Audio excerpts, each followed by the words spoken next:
जय मां सुंदरी। हम जब मां काली का पूजा करते हैं तो उसमें एक मंत्र में बोला जाता है श्वासान लय वासिनी, मां श्वासान का वासी है।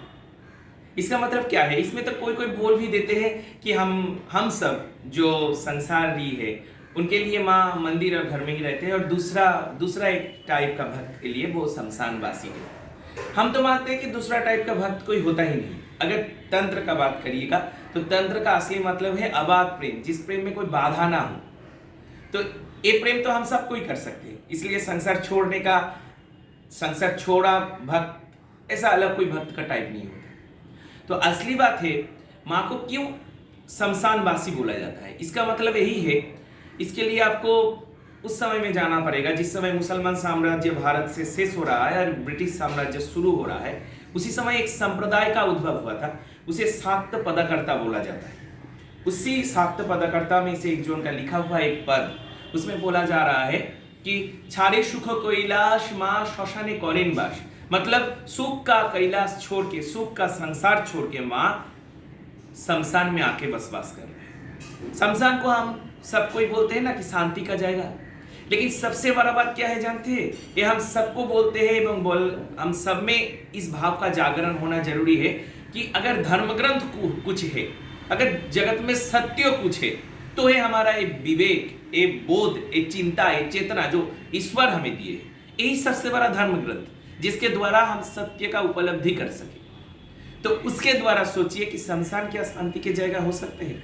जिसका मन में सबसे ज्यादा अशांति, जिसका मन में शांति ही ना हो, वो ही शमशान में जाते हैं, क्योंकि जिसका अपना कोई खो जाता है उनके लिए ही शमशान जाना पड़ता है।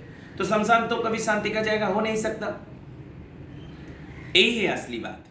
तो मानिए किसी परिवार में 5 जन सदस्य हो, तो उसमें से एक जन गुजर गया तो 4 जन रहेगा। वो 4 जन को संभालने के लिए 4 जन रहेगा, लेकिन जो गुजर गया उनके बारे में तो कोई हम सोचते नहीं है। उनका क्या बीतता है? उनके लिए माँ अपने सुख का संसार कैलाश छोड़ के, स्वामी को छोड़ के, माँ अपने संतान के लिए स्वामी को भी छोड़ सकता है। इसका प्रमाण यही है, माँ अपने स्वामी को भी छोड़ के, अपने पति को भी छोड़ के अपने संतान के लिए उस शमशान में आके बैठे रहते हैं कि मेरा संतान आए, मेरा बच्चा आए, उसे डर ना लगे, उसे एकलापन ना लगे। अपने गोद में लेने के लिए माँ सदा प्रस्तुत है शमशान में।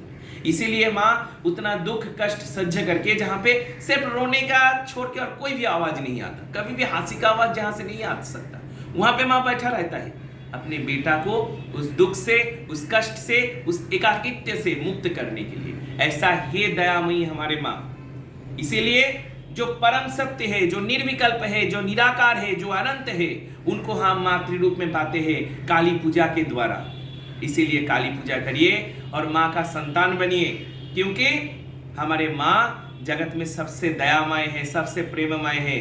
वो जो अपने सुख का स्वर्ग छोड़ के अपने संतान के लिए इस मिट्टीमय, इस धूलमय संसार का शमशान, जो सबसे दुखदार स्थान है, वहां पे आके इस अनंत काल तक बैठे रहते हैं। जब जगत सृष्टि हुआ तब से जब जगत ध्वंस होगा उस टाइम तक। इसीलिए माँ का संतान बनिए, माँ का पूजा करिए। जय मां।